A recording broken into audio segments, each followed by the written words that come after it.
Putri Setiawati. Ya, setelah kalian mau panggil saya apa? Mau panggil Windah boleh, mau panggil Ibu Amel boleh, mau panggil Ibu Put boleh, karena nama saya itu semua nama panggilan. Ya, nama saya semua nama panggilan gitu. Nah, ya, baru pertama. Sebenarnya hari ini tuh mau ngapain sih? Ada yang tahu nggak hari ini ngapain? Nggak tahu. Kalian nggak tahu kalian ikut program apa? Nggak tahu ya. Kamu ikut MPV atas kemauan kamu atau dipaksa kalian? Ini saya tanya deh. Ya, hari ini adalah kegiatan pembekalan kalian itu untuk program apa? MPV. Ya, salah satu pembekalannya itu adalah memberikan materi-materi terkait soft skill dan materi teknikal yang harus kalian tambah lagi nih, kuasai lagi gitu ya. Hari ini adalah saya pinginnya tetap kita ada interaksi, timbal balik. Saya nggak mau saya berbicara seharian full, gitu ya, kalau nggak ada respon dari kalian. Jadi sistemnya di kelas saya gampang close-nya, ya. Kalau misalkan kalian merasa ada pertanyaan ketika saya menjelaskan, kalian tidak perlu nunggu saya sampai selesai pembahasan slide. Tapi ketika di salah satu slide ada hal yang memang tidak kalian pahami, kalian boleh langsung bertanya. Ya, itu poin pertamanya. Poin kedua, ketika saya sudah mulai kalian ada hawa-hawa ngantuk, ya, hawa-hawa ingin tidur atau gimana merasa saya dongengkan, ya, selama berjam-jam, atau saya terlalu memboringkan, gitu ya. Silakan kalau sudah mulai ngantuk, kalian boleh raise hand, angkat tangan, dan ke kamar mandi untuk cuci muka. Kalau misalkan ketahuan sama saya tertidur, ya, di dalam kelas saya, simple. Hukumannya nggak disuruh pulang karena bukan anak tas lagi. Kalau anak tas tertidur, gagal, ya, karena kalian nggak. Kalau kalian hukumannya gampang, kita buat kalau ada yang ketahuan tertidur di kelas saya, maka orang tersebut harus buat games untuk teman-temannya satu kelas. Oke? Paham ya? Paham ya? Oke. Nah, selain itu, saya mau buat games dulu pagi-pagi nih sebelum kita mulai kelasnya. Ya, tadi kan sudah kita udah mulai perkenalannya. Ya. Nah, kita udah mulai perkenalan, tapi gamesnya tenang, bukan untuk menghafal nama. Ya. Gamesnya adalah ketika kita berhitung ada kata ganjil, kelipatan dari 3, misal 1, 2, 3. Yang dapat angka 3 itu tidak boleh mengucap angkanya, tapi bilang dot. Ya, ingat, kelipatan 3 bilang dot. Ya. Bisa? Bisa? Coba dulu ya. Oke. Saya mulai dari saya satunya. 1, 2, dot. 1. Kan berarti ketawa deh, belum fokus deh. Lanjutin, tinggal lanjutin aja ya. Kita mulai lagi. 1, 2, dot. 1. Lanjutkan ya, jangan dimulai lagi dari 1, masih belum fokus. Oke, lagi ya. 1, 2, dot. 3, 4. Oh, iya. Nih, saya harus pertanyakan nih, kalian bisa berhitung atau enggak nih? Jangan-jangan TK-nya nembak semua lagi ya. Nah, coba lagi saya ulang dari saya. 1, 2, dot. 5, dot. Nah, udah dulu. Ya, oke, ulang lagi ya. Ini masih belum fokus nih. Tahunya ya. 1, 2, dot. 4, 5, dot. Nah, 6. Mas,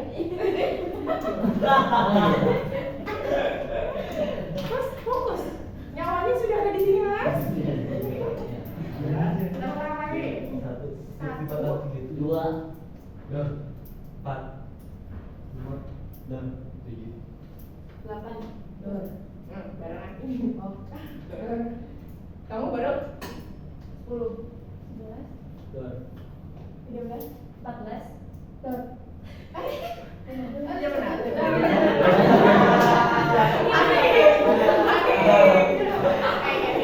Udah mulai fokus ya, berarti kita mulai sekali lagi, kita ulang, kita latih lagi.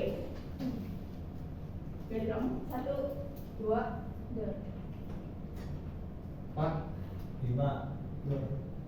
7, 8, dot. 10, 11, dot. 13, 14, dot. Tepuk tangan dulu.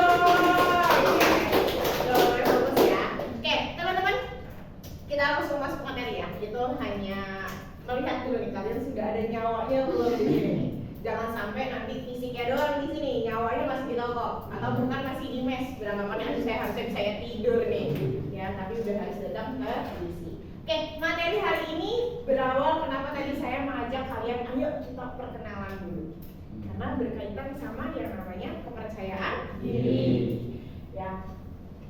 Kenapa sih kita itu harus punya keyakinan bahwa atau kita bisa harus menerapkan yang namanya kepercayaan diri, apalagi kita bergerak di namanya dunia retail. Ya, kalau kita di dunia retail nggak memiliki yang namanya kepercayaan diri, kita nggak bisa apa-apa, teman-teman. Mau nawarin produk malu, mau ngomong sama pejabat ngusulin pendapat malu. Akhirnya pusing sendiri karena semua bebannya itu ada di diri sendiri. Karena apa? Dia tidak berani untuk yang namanya mengungkapkan apa yang dirasakan. Makanya kenapa kalian itu harus yang namanya ciptain dulu di diri kalian. Oh, saya harus percaya. Kalau saya mau maju, kalau saya mau berkembang, berarti saya harus percaya diri. Kalau saya nggak percaya diri, gimana saya mau maju? Ya, apalagi kali ini ditunjuk untuk salah satu perwakilan MTV di tahun 2023. Launching materi ini, peserta didik diharapkan untuk paham ya terkait apa materi kali ini, gitu ya. Pekerja dalam situasi tekanan, gitu. Peserta diharapkan memiliki keberanian untuk mengambil tindakan. Peserta diharapkan memiliki keberanian. Terus di sini peserta diharapkan memiliki keyakinan akan kemampuan diri sendiri untuk menghadapi tantangan. Ya.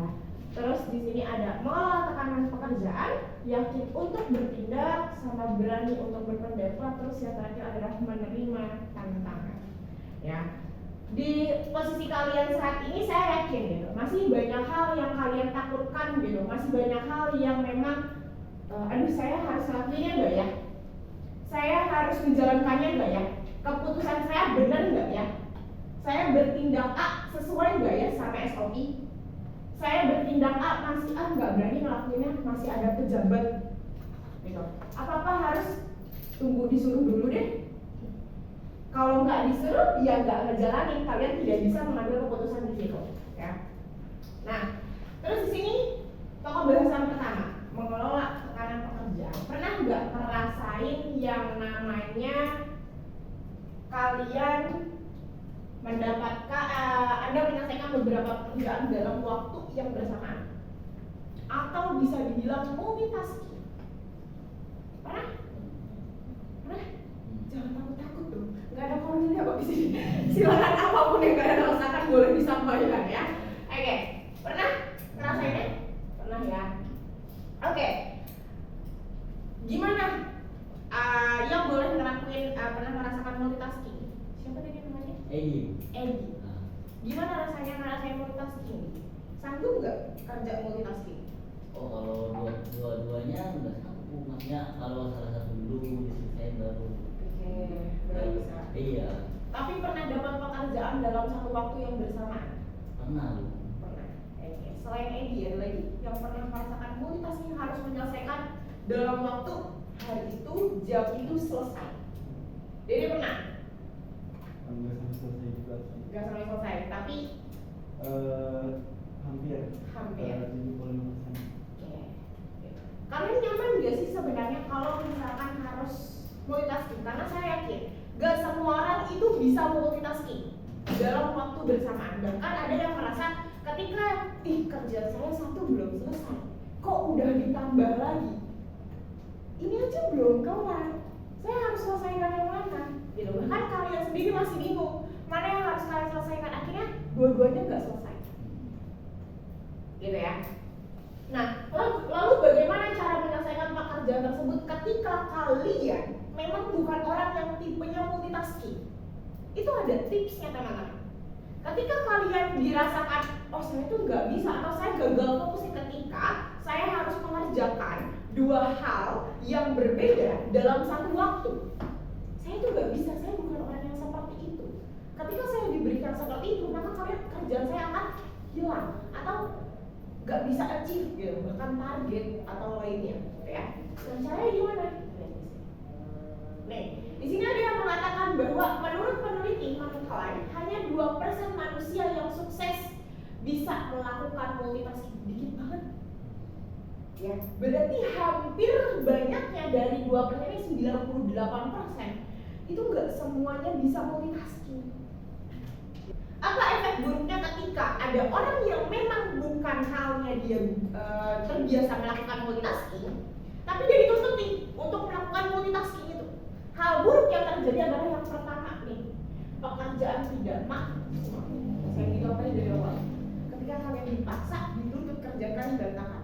Jadi sarannya apa? Ketika kalian memang merasa bahwa kalian tidak bisa mengabulkan itu, bilang.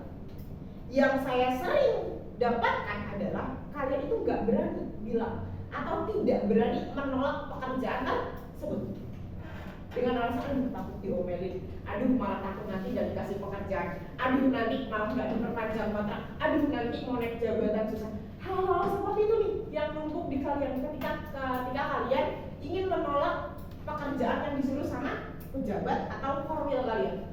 Bener gak? Ya, jadi kalian itu wajib yang namanya bilang. Kenapa wajib bilang? Ketika kerjaan di poin 1 ini tidak maksimal, yang kena diomelin siapa? Kalian juga. Kenapa? Udah tahu nggak bisa, udah tahu nggak bisa achieve, nggak maksimal, kenapa kalian sanggup? Ya, karena dalam hal ini, ketika kalian merasa memang sudah tidak sanggup, harusnya bilang, gitu ya, biar nanti di backup sama yang lain dan membuat pekerjaan tersebut jadinya selesai dengan baik, gitu ya. Terus yang kedua, target tidak tercapai, pasti, karena di sini aja di bawah aja udah nggak maksimal, ya gimana mau tercapai, orang kerjanya aja tidak maksimal. Terus di sini ada beban kerja jadi berlebih, yang ngebuat alasannya banyak yang resign. Bu, saya tuh kerjaannya banyak, bu, saya tuh kerjaannya nggak selesai-selesai, yang ngebuat jadi diri kita tuh bawaannya aja. Sebenarnya bukan hal itu yang dicari, bukan hal itu sebenarnya yang terjadi, gitu ya. Kenapa? Karena kalian memaksakan diri untuk menerima atau bisa dalam hal, oh ya udah deh, saya kalau menerima kerja ini walaupun nggak maksimal, setidaknya saya bisa dipercaya, setidaknya saya bisa dekat sama pejabatnya, gitu ya. Dalam istilah babat aja dulu deh semuanya, gitu ya. Itu jangan dilakukan, nanti akan berpengaruh sama yang namanya nih diri kita sendiri, tekanan. Nanti jatuhnya jadi tekanan yang membuat malah kita nggak nyaman untuk bekerja di sini. Zaman sekarang adalah ketika kalian bisa menyelesaikan pekerjaan dengan cepat, dengan tepat, maka kalian akan selalu diberikan hal tersebut. Saya dikasih, karena merasa pejabatnya, oh ya udah kasih dia aja, orang dia bisa. Bahkan nanti akan ada pekerjaan baru yang ditambah lagi. Kenapa? Ngerasa anak tersebut mampu. Padahal anak tersebut udah merasa banyak banget pekerjaan, bebannya banyak. Nah itu yang sering membuat jadinya depresi dalam bidang pekerjaan, gitu ya. Terus yang satu yang paling fatal, stres. Ya, ujung-ujungnya bunuh diri. Ya, ujung-ujungnya minum baygon ya. Ada nggak yang kayak gitu? Enggak ya, belum. Enggak. Jangan sampai ya, jangan. Ya, ketika sudah kalian ada di titik stres, pasti ini kalian akan mundur atau memilih mencari pekerjaan lain. Gitu. Karena ngerasa, oh kok di kerjaan saya ini toksik ya? Kok di kerjaan saya ini kenapa yang selalu diandalkan saya, padahal ada orang lain? Kenapa ya kok di sini selalu apa-apa saya, gitu ya? Merasa bahwa ada tingkat yang mungkin ada beberapa orang yang akan bahagia dapat hal seperti itu ya, tapi ada juga yang merasa ujung-ujungnya ada di fase capek, gitu. Dan ini adalah fase paling tinggi, stres, gitu ya. Tekanan pekerjaan mengakibatkan stres, akan tetapi stres dapat dikelola.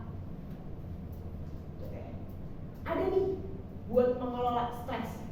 Dimana ketika kalian sudah ada di puncak stres, kalian bisa mengatur itu itu semua biar kalian tidak sampai pada titik stres. Ya, gimana sih kita manajemennya? Sebelum ke sana, ada beberapa hal dari yang tadi. Ya, efek dari tekanan pekerja. Nah, positifnya boleh dibaca. Nek. Positifnya, tekanan yang selalu membuat kita tetap ingin melangkah ke depan, tetap bersemangat dan lebih menjadikan tekanan itu sebuah energi dan ambisi untuk mencapai tujuan. Itu hal positif.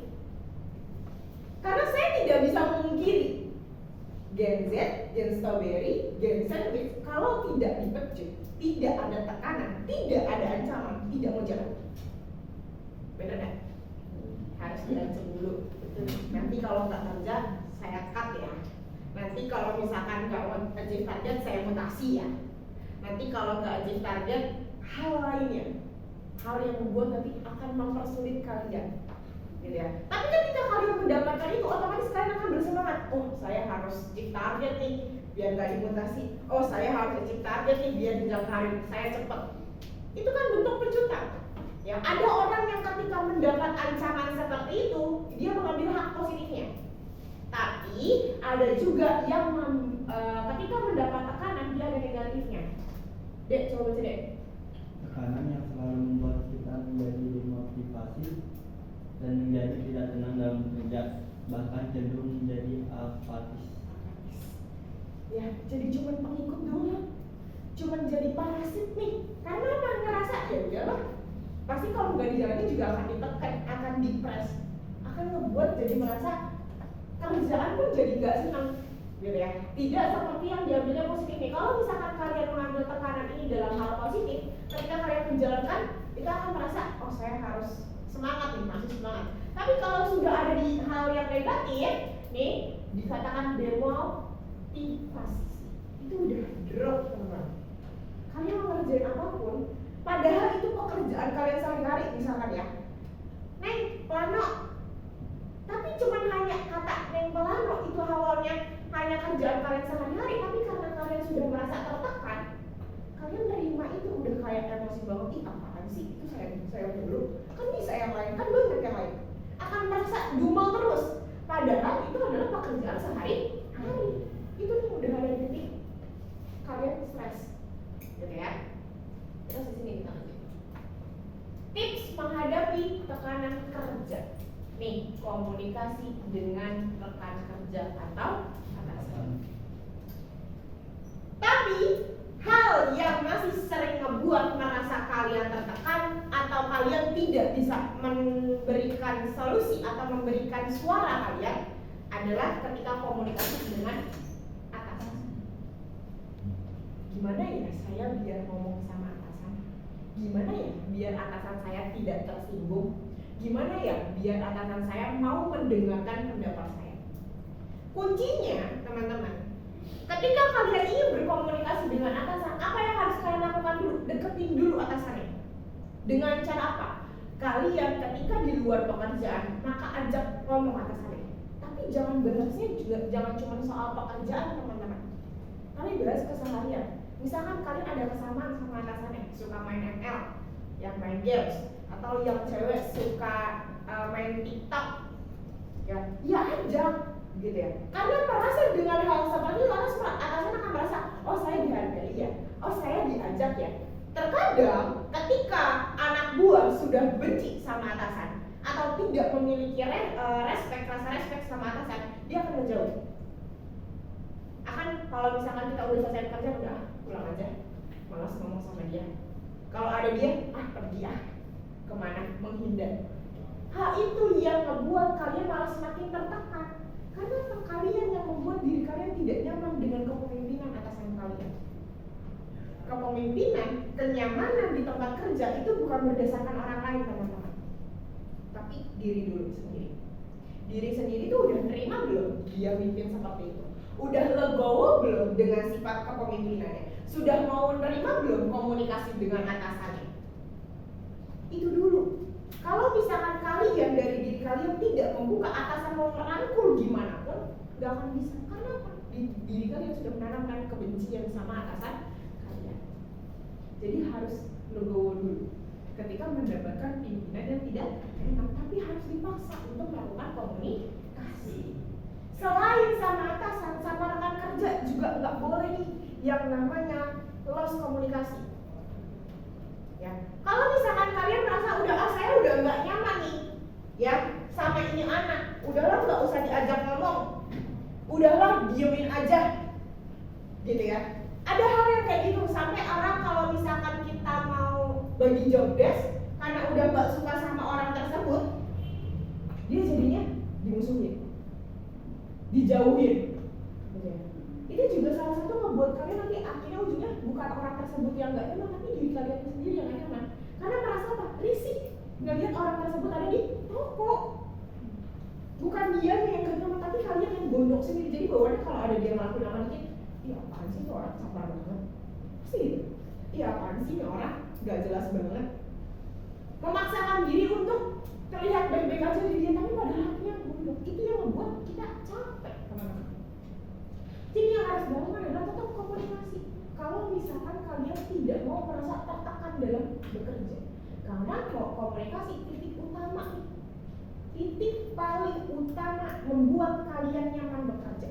Karena kalau kalian tidak bisa komunikasi dengan baik, kalian tidak akan pernah nyaman dengan bekerja. Karena kalian tidak bisa berpendapat dengan bebas. Ya. Terus poin kedua, hindari kegiatan yang tidak perlu atau sia-sia. Kalau yang nggak ada manfaatnya, diajak main slot, diajak pinjol, dipinjam namanya buat pinjol KTP-nya, itu nggak usah. Dihindari hal-hal kayak gitu. Kalau diajak ke hal negatif, berarti kalian harus menghindari. Diajak kubu-kubuan yang cewek terutama, muslim tuh punya itu. Kasih nih sama pejabat. Ada nggak yang pejabat kayak gitu? Ada nggak? Ada. Jangan takut, ada bu. Gitu ya. Ada. Gitu ya. Ini hal yang kayak gini ketika kalian mendapatkan atasan atau rekan kerja yang seperti itu, hindari teman-teman. Ketika ada perpecahan di tengah toko kalian atau di tim kalian, maka sebisa mungkin kalian yang menyatukan. Kalian nggak boleh berpihak antar salah satu kubu tersebut, nggak boleh. Tapi kalian harus bisa mendamaikan. Kalau misalkan si A nggak mau, ya udah paksa, karena nanti ujungnya akan terbiasa teman, terbiasa untuk berbaikan lagi dengan kondisi yang ada di real di tokonya. Jangan malah kalian ikut-ikutan masuk kubu tersebut. Ini kalian jadi salah satu contoh nih ya, cerminan. Salah satu contoh, wah dia anak MPV harusnya etikanya baik, nggak boleh loh dia kubu-kubuan. Oh dia harusnya komunikasinya baik dan lain halnya. Berarti kalian udah jadi patokan. Ketika kalian masuk ke toko yang biasa, tahu kalian riwayatnya adalah pernah masuk MPV, berarti pejabat toko punya kualitas atau punya keinginan tinggi terhadap diri kalian. Gitu ya. Terus yang sini selanjutnya adalah ambil waktu sejenak untuk beristirahat. Kalau sudah mulai capek, sudah mulai butuh libur, bilang. Jangan memaksakan. Karena yang tahu overload diri kalian itu adalah diri kalian.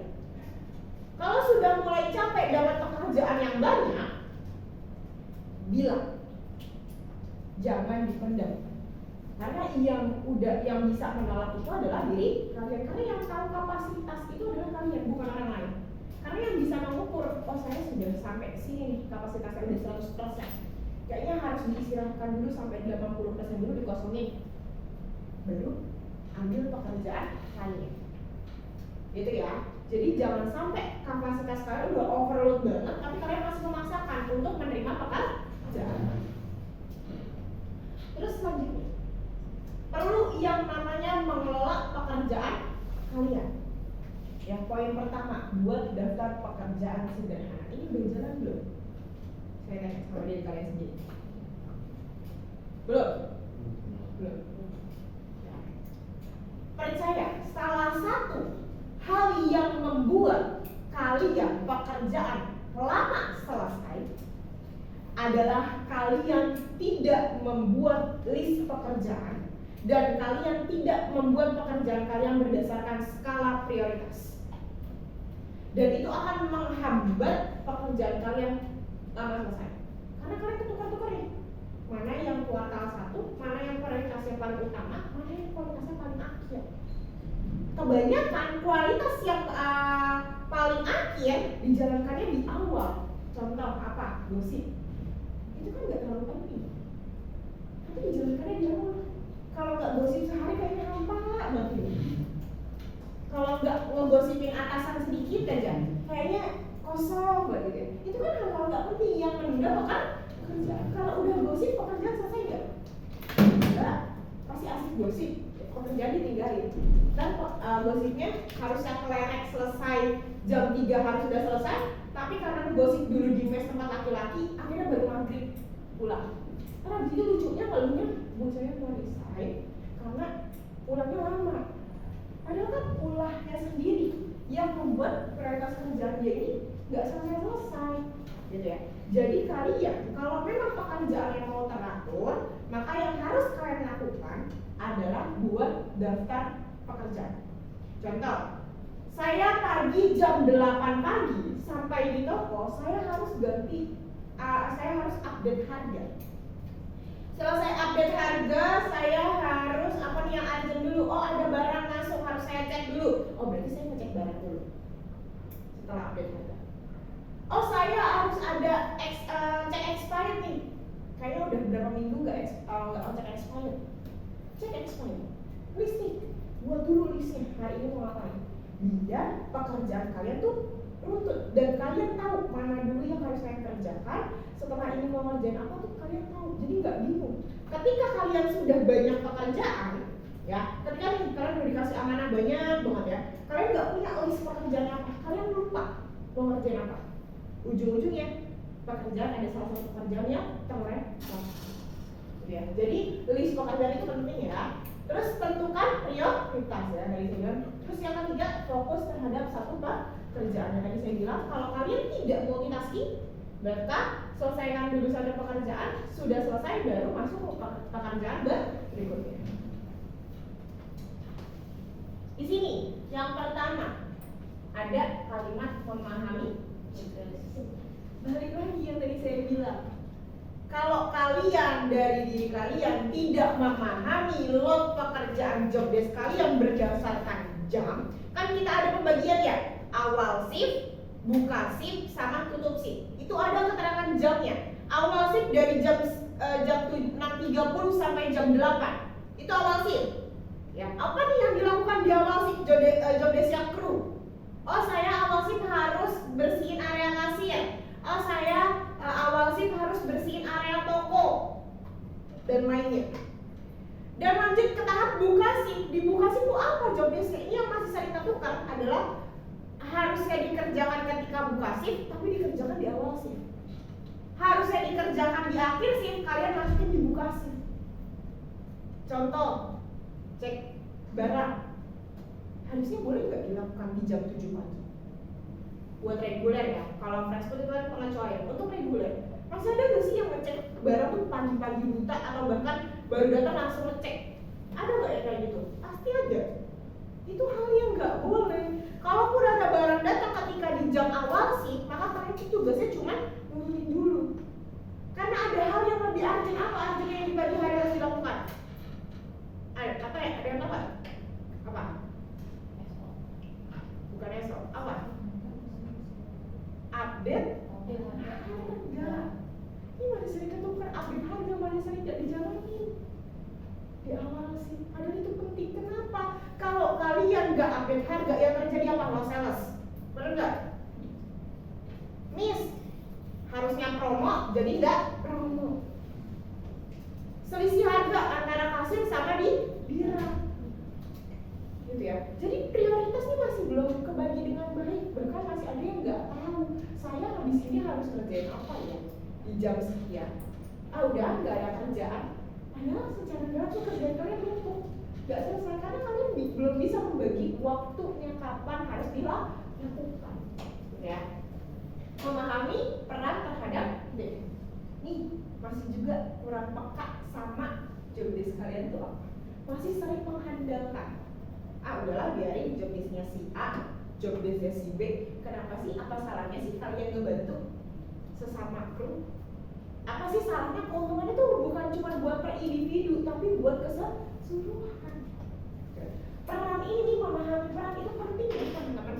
Jangan sampai kalian nggak tahu peran kalian sebagai kru dalam achieve target, menagih KT, dalam NSB untuk mengurangi NSB, dalam naikin sales, dalam naikin profit. Nih kalian harus tahu kalian tuh perannya apa. Dalam naikin sales, apa peran kalian? Oh saya harus plano, oh selalu cepat dalam gerakan mendisplay. Itu kan salah satu job desk kalian.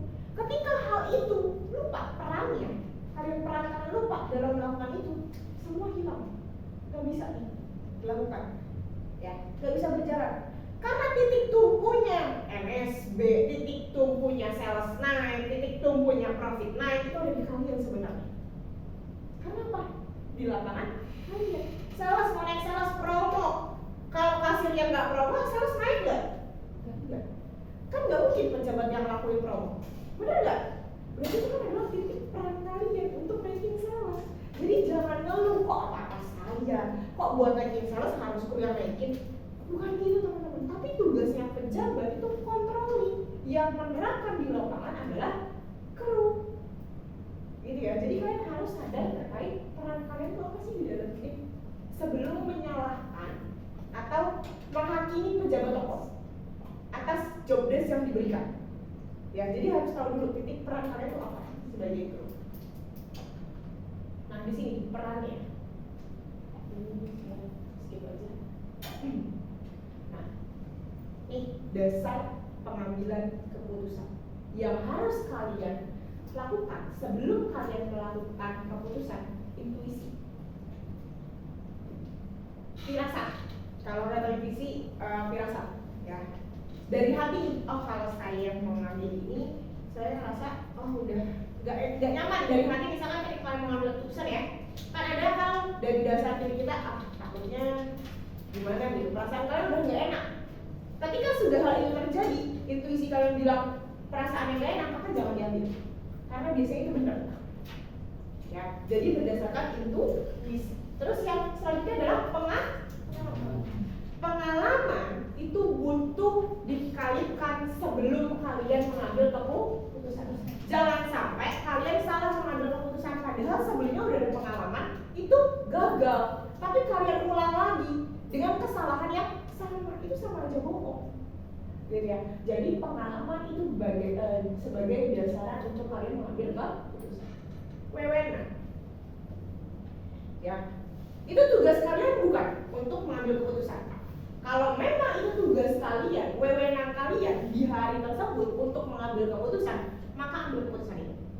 Jangan ragu, karena sudah wewenang kalian. Gitu ya.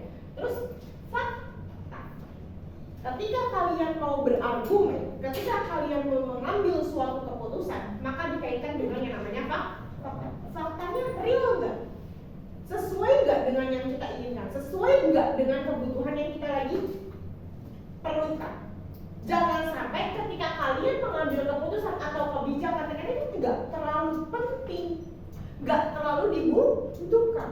Ini masih sering terjadi karena apa? Kepentingan pribadi. Ya, hal itu tidak boleh dilakukan. Ketika kalian ingin mengambil keputusan, maka kalian harus berdasarkan fakta. Ya, selain fakta, logika rasional. Nih, sejalan, sesuai tidak? Jangan sampai karena fakta udah diterapkan sama diri sendiri karena ego, nggak main logikanya, nggak rasional, berpikir yaudahlah benar, gitu ya. Jadi ketika mau mengambil keputusan selain fakta itu harus ada logika. Dalam mengambil keputusan, pikirkan juga resiko. Yang sering terjadi adalah ketika kalian dipaksa untuk mengambil keputusan, kalian tidak berpikir panjang apa resiko yang akan terjadi. Sebenarnya apapun yang kita ambil hari itu pasti ada negatif, ada positif. Tapi kalian harus tahu dulu negatifnya apa ketika kalian mengambil keputusan tersebut. Ketika kalian sudah tahu titik poin negatifnya apa, maka kalian bisa menanggulangi ketika negatif itu terjadi. Itu yang harus dipikirkan. Bukan berarti ketika sudah tahu resikonya apa, kalian mundur. Itu nggak boleh, ya. Tapi di satu sisi kalian itu memang dipaksa harus mengambil keputusan, tapi kalian kalian harus pikirkan tindakan hal positifnya apa, negatifnya apa. Ketika sudah tahu negatifnya apa dan ternyata negatif itu terjadi, maka kalian sudah punya solusinya apa. Itu yang harus diterapkan sama seorang pemimpin. Bukan berarti kita malah gak berani karena adanya resiko. Menurut saya orang-orang yang tidak berani mengambil keputusan atau tidak berani mengikuti hal untuk lebih maju karena adanya ketakutan dan resiko, itu pengecut. Kenapa saya bilang pengecut? Karena dia gak berani untuk maju, gitu ya. Kalian mau stuck di bawah, mau naik ke atas, pasti ada hal positif, ada hal negatif. Tinggal kalian lihat mana banyak negatifnya atau banyak positifnya. Yang diambil yang banyak positifnya, bukan yang negatif, gitu ya. Jadi penting kalian yang namanya itu memikirkan resikonya ya. Jadi ketika kalian mengambil keputusan, misalkan ada 2 keputusan. Selalu misalkan hari ini keputusannya harus ngebuat si A nggak masuk, misalkan sebenarnya namanya ya sama nah ya, misalkan saya sebagai pejabat toko ya, ada 2 orang yang harus nggak masuk misalkan ya, harus off, saya off kan. Saya harus lihat dulu kepentingannya. Kalau Yayat yang nggak masuk, Yayat negatifnya nggak bisa melakukan pekerjaan yang harus dikerjakan Yayat itu lebih asik ternyata. Negatifnya kalau Yayat yang nggak masuk lebih dikit. Ternyata kalau Nar yang masuk, negatifnya banyak, masih banyak yang kurang, nggak kayak Yayat. Otomatis saya harus memilih Yayat karena saya udah punya perbandingan. Hal positif dari Yayat apa, hal negatif dari Yayat apa, hal positif dari Nar apa, negatifnya apa. Lihat mana yang paling banyak negatifnya. Kalau yang paling negatif yang paling banyak, tinggalin, ambil yang banyak positifnya. Itu harus punya. Ya, ketika kalian ingin mengambil keputusan atau dikasih pilihan antara 2 keputusan, maka kalian jabarkan hal negatif dan positif. Ya. Terus ini, penyebab mengelola rasa takut. Nih, masih sering. Takut hal lumrah ya teman-teman. Bukan hal yang harus dihilangkan secara keseluruhan. Ya, takut itu adalah hal lumrah. Ya, terus yang pertama, meningkatkan rasa percaya diri. Percaya dulu sama diri kalian kalau kalian punya kemampuan. Ketika kalian diberikan kepercayaan, maka kalian dianggap mampu.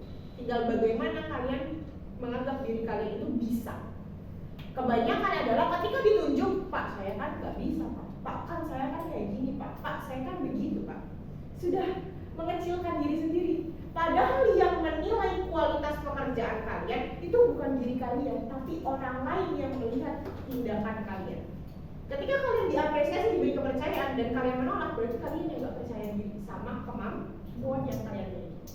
Yang harus kalian punya dulu adalah kalian percaya, oh saya bisa, oh saya mampu, dan saya memang bisa melakukan hal tersebut. Itu yang harus kalian punya, gitu ya. Terus yang kedua, meningkatkan produktivitas. Banyak belajar, banyak tidak pernah puas sama apa yang kalian dapat. Belajar terus sama yang baru. Kalau emang bisa belajar sama yang baru, ya belajar sama yang baru. Kalau bisa belajar sama senior, jangan pernah malu bertanya. Tingkatin terus hal yang memang tadinya bisa yang didapatkan di MD, ternyata kru mau belajar di kru, gak apa-apa deh. Yang kalau nanti dikasih job desk, ya nggak apa-apa, gitu ya. Tingkatin terus hal yang memang bisa menambah kualitas atau menambah skill kalian, maka lakukan, gitu ya. Terus yang ketiga, mempertahankan kualitas kerja. Jangan sampai kalian produktivitas tapi kualitas kerjanya nol ya. Ini harus imbang. Ketika kalian mau meningkatkan produktivitas, maka kualitas kerja yang kalian harus miliki itu lebih bagus lagi. Jangan sampai malah menurun, gitu ya. Terus yang keempat, mengacu perbaikan berkelanjutan. Ketika sudah dikasih pekerjaan, kalian harus melakukan yang namanya evaluasi, dan itu harus dilakukan setiap saat. Jangan cuman angkat-angkatan. Ya, setiap ketika selesai kerja sehari ini, lihat hari ini saya minusnya apa ya, hari ini saya kritiknya apa ya. Oh berarti besok saya tidak boleh melakukan hari ini. Ini adalah salah satu bentuk kalian memperbaiki diri kalian sendiri, gitu ya. Terus yang selanjutnya, memotivasi terjadinya inovasi. Dengan adanya motivasi dari orang yang memang mumpuni atau ahli di bidangnya, maka kalian akan memiliki memiliki inovasi-inovasi lain untuk menjadi lebih baik, gitu ya. Terus di poin bawah, Mas, poin bawah baca. Rasa takut tidak bisa dihindari tapi bisa dikelola untuk meningkatkan efek negatifnya. Ya, rasa takut gak bisa dihindari. Itu hal yang tadi saya bilang, hal lumrah. Kalian mau melihat setan, ditakutin lihat setan, itu hal lumrah, takut. Ya, kalian takut sama kucing, itu hal lumrah, takut. Tapi itu bisa dihindari. Dengan cara apa contohnya? Kalian takut sama kucing, ya udah kalau ada kucing menghindar. Muter arah. Itu bisa menghindari untuk menuju hal yang negatif. Gitu ya. Nah, jenis rasa takut di tempat kerja. Poin pertama, Mas. Ayo. Takut gagal, takut disalahkan, takut berubah, takut bicara. Takut gagal. Ada yang pernah takut gagal? Kenapa begini? Mau ditebak-tebak? Kenapa? Ada yang pernah takut gagal? Pernah nggak? Kayaknya nggak ada yang pernah takut gagal nih. Pernah nggak? Nih sekarang nih kalian masuk MPV, saya tanya, kalian takut gagal nggak? Iya. Iya. Iya. Kenapa? Apa rasa takut kegagalan kamu? Perbandingannya kayak jual big event sekarang sih. Kenapa? Sebelumnya kan sih di toko reguler itu big eventnya sama ada, cuman penjualannya minim banget. Di toko sebelumnya? Iya. Nah, sekarang saya pindah ke program MPV ke Sumber. Yang lainnya tuh udah up banget buat penjualan big event, sedangkan saya baru 12. Bener-bener. Yang lain lebih pegang 20-30. Itu kenapa kamu?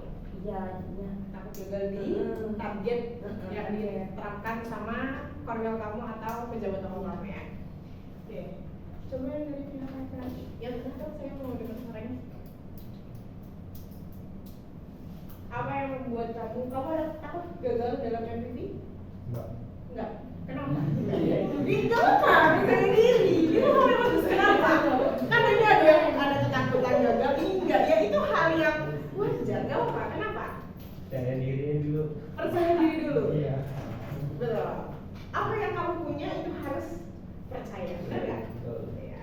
Saya tanya yang laki-lakinya. Siapa tadi namanya? Egi. Egi. Maaf ya kalau sedikit lumayan lama mengingatnya. Egi. Gi. Tadi kamu bilang pernah merasakan takut atau enggak? Pernah. Pernah. Apa yang pernah kamu rasakan? Dalam hal apa kamu takut gagal? Takut karena udah dipercaya cuma takut gagal aja sih Bu. Takut gagal Iya. menjalankan kepercayaan tersebut. Iya. Oke.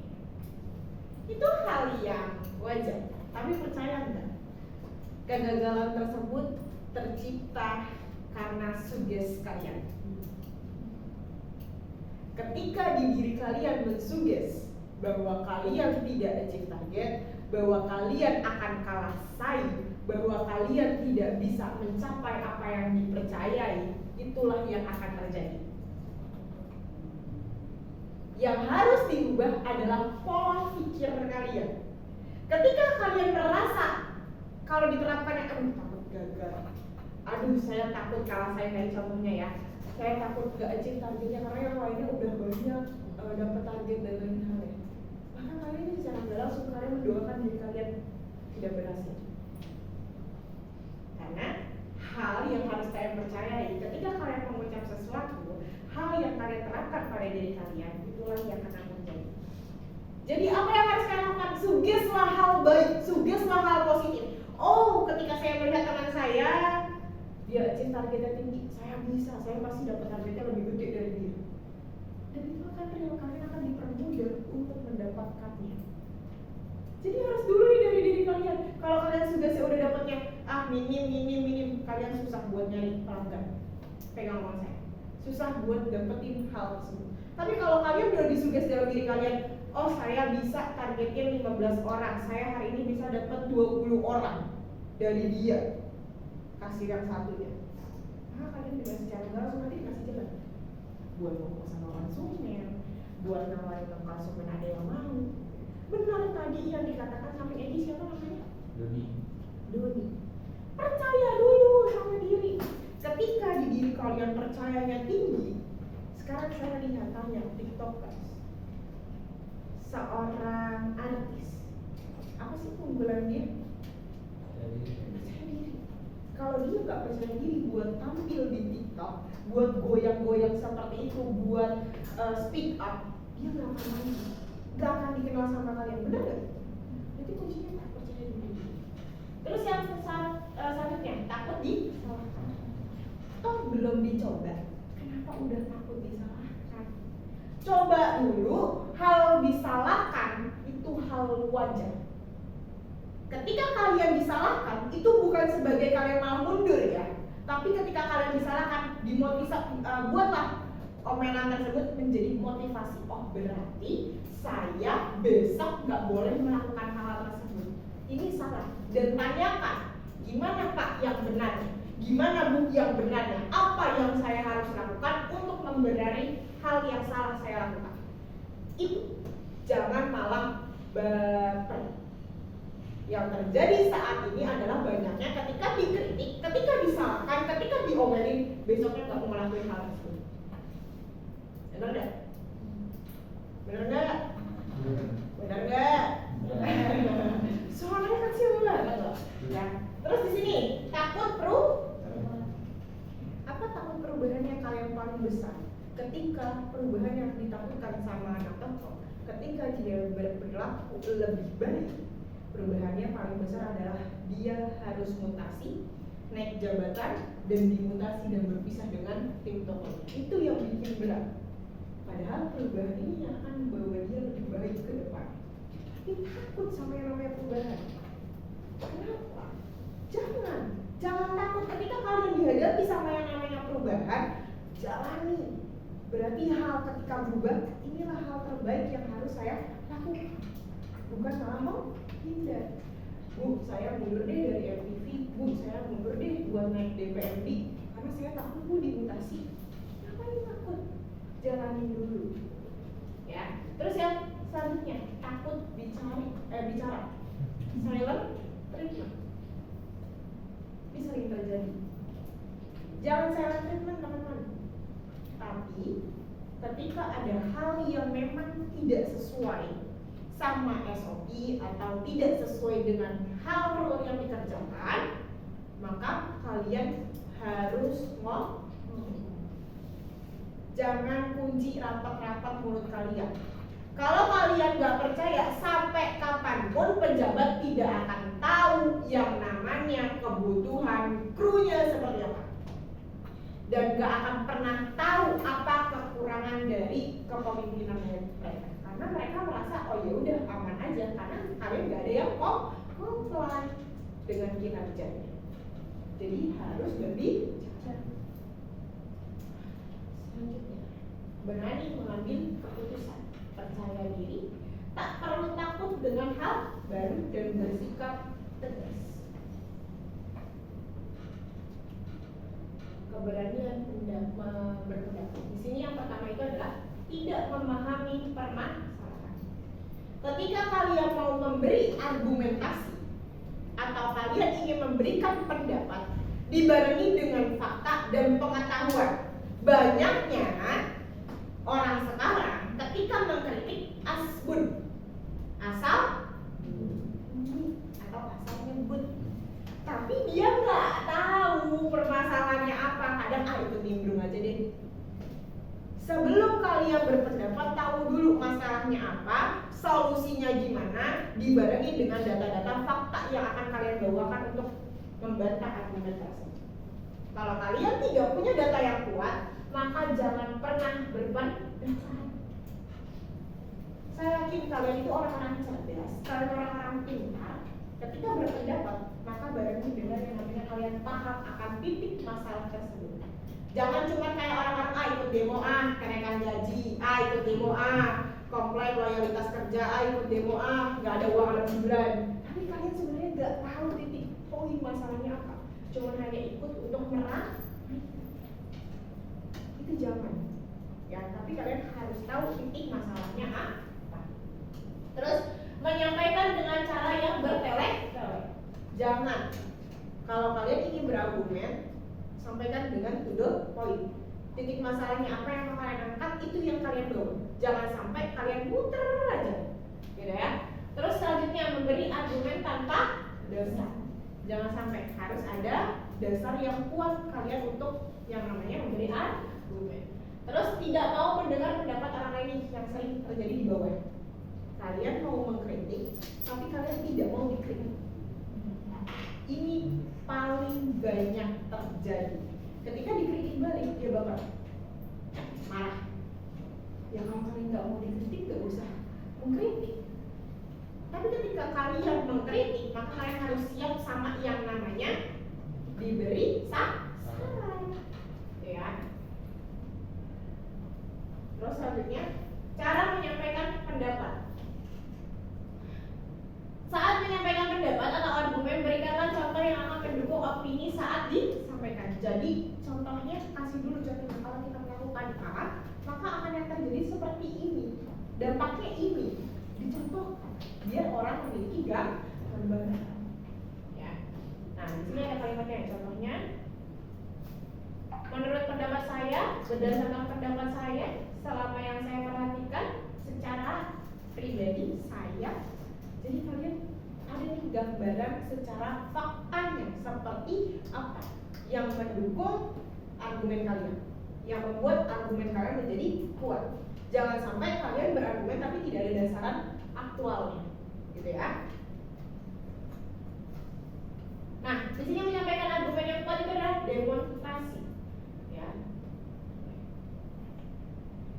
Demonstrasi, explain, terus ada fakta, habit, analogi, testimonial, sama statistik. Yang tadi saya bilang di awal, saya sebutkan. Ya. Terus etika adalah menyampaikan pendapat. Sampaikan pendapat dengan cara yang sopan. Kebanyakan orang ketika berargumen terbawa sama emosi. Karena udah gregetan, emosi gak kekontrol, jadinya kebawa sama emosi. Terus yang kedua apa?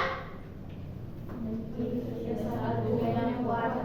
Memiliki dasar argumen yang kuat. Yang jangan sampai kalian berargumen tapi tidak ada kekuatan. Yang ketiga, Tidak perlu pembicaraan. nah, kalau poin 1 udah disampaikan dengan emosi, ketika ada orang lain untuk menyanggah argumen kalian, maka di sini kalian akan memotong secara tidak sadar. Karena apa? Kalian di atas sudah emosi. Di bawah kalian akan menekan omongan orang lain atau akan menekan argumen dari orang lain.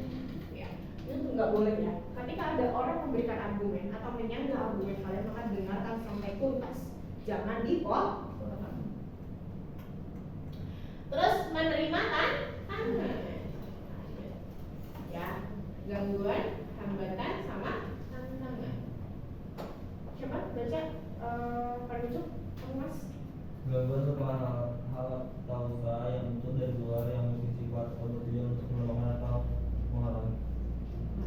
Apa gangguan yang terjadi ketika kalian ingin maju? Contoh, ada nggak yang pernah mendapat contoh yang misalkan kalian ini mau ikut MPV, ngapain sih? Ikut-ikut MPV, apa sih faedahnya? Ngapain sih? Hal-hal ini tuh pernah dengar? Enggak. Ada yang pernah mensajes seperti itu teman-temannya, teman sekitar?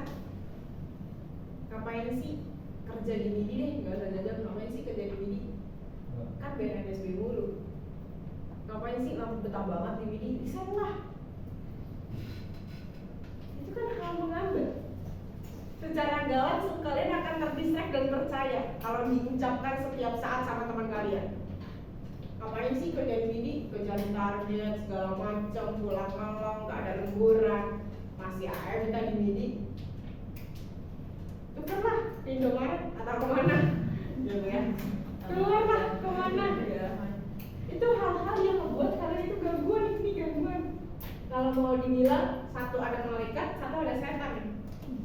Nah, malaikat yang menguatkan, ada setan-setan yang membisikkan hal-hal negatif. Dia kebuat secara nggak langsung kalian akan melemah atau merasakan, oh iya begitu juga ya. Kalian gitu, karena udah terpengaruh sama bisikan-bisikan tersebut. Gitu ya. Terus selanjutnya, baca. Neng. Hambatan adalah usaha yang ada dan berasal dari dalam diri yang memiliki sifat atau memiliki tujuan untuk melemahkan dan menghalangi Ya, tadi kan gangguan dari orang sekitar. Kalau hambatan dari diri sendiri. Beda ya, gangguan dan hambatan. Kalau hambatan dari diri sendiri merasa tadi yang saya awal bilang, pejabat toko merasa yakin kalian mampu, tapi diri kalian di dalam diri paling dasar merasa nggak pede. Itu hambatan dari diri kalian. Karena apa? Sebenarnya orang lain menganggap kalian mampu, tapi diri kalian nggak mampu. Dan itu membuat kalian nggak mau maju jadinya. Karena kalian pasti akan mengikuti kemauan diri sendiri, bukan orang lain. Gitu ya. Selanjutnya yang bawah, tantangan yang bawah. Tantangan adalah suatu hal atau bentuk usaha yang memiliki tujuan untuk menggugah kemampuan. Tantangan hidup nggak ada tantangan, flat. Butuh sama yang namanya Tangan. ya. Kalian kerja, mau naik jabatan, mau ikut MPV, tantangannya harus datang ke DC jauh-jauh pagi-pagi. Itu tantangan. Karena biasanya nggak bangun sepagi itu biasanya kalau mau nge-shift. Itu adalah bentuk tantangan.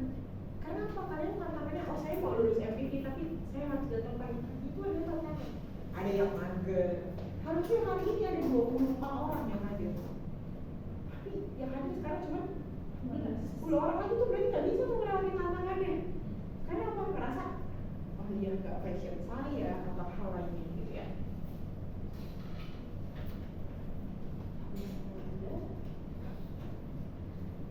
Nah di sini jadikan tantangan sebagai kesempatan untuk berkembang. Jangan sampai tantangan membuat kalian mundur. Ada tantangan, lewati. Mau gimana pun kalian mau ngambil plan A, mau plan B, pasti ada tantangan tersendiri yang akan kalian lewati, ya. Terus, kelola hambatan dan gangguan yang muncul. Tadi hambatan dari diri sendiri. Berarti apa yang harus dilakukan ketika ada hambatan dari diri sendiri? Butuh keyakinan dari orang yang di bidangnya.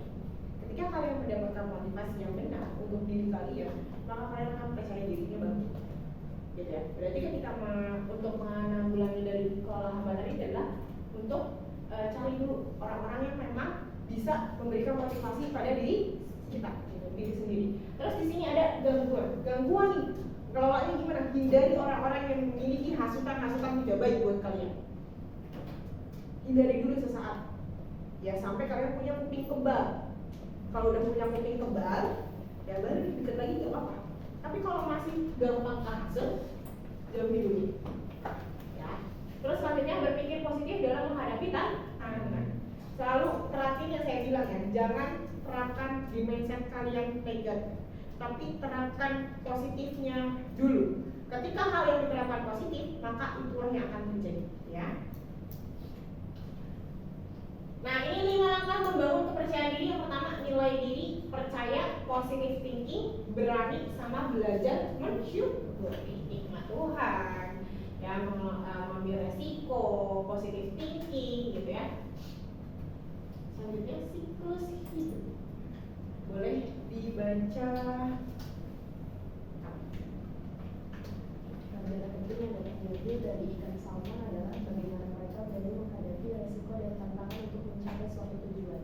Dalam hidup ini pasti terdapat resiko, tapi sejauh mana kita berani menghadapi resiko tersebut, maka tujuan tersebut akan semakin dekat. Yang harus kalian pahami bahwa jalan itu nggak semuanya lurus, jalan itu pasti ada beloknya, jalan itu nggak semuanya mulus, pasti ada kerikil yang akan menghalangi kalian. Jadi nih belajar dari kerasa. Ketika kalian berani menerima tantangan, maka tujuan kalian untuk menjadi lebih baik itu semakin dekat. Tapi kalau kalian tidak berani melakukan itu semua, maka ini akan menjauh tujuannya. Gitu ya. Terima dulu, berani dulu.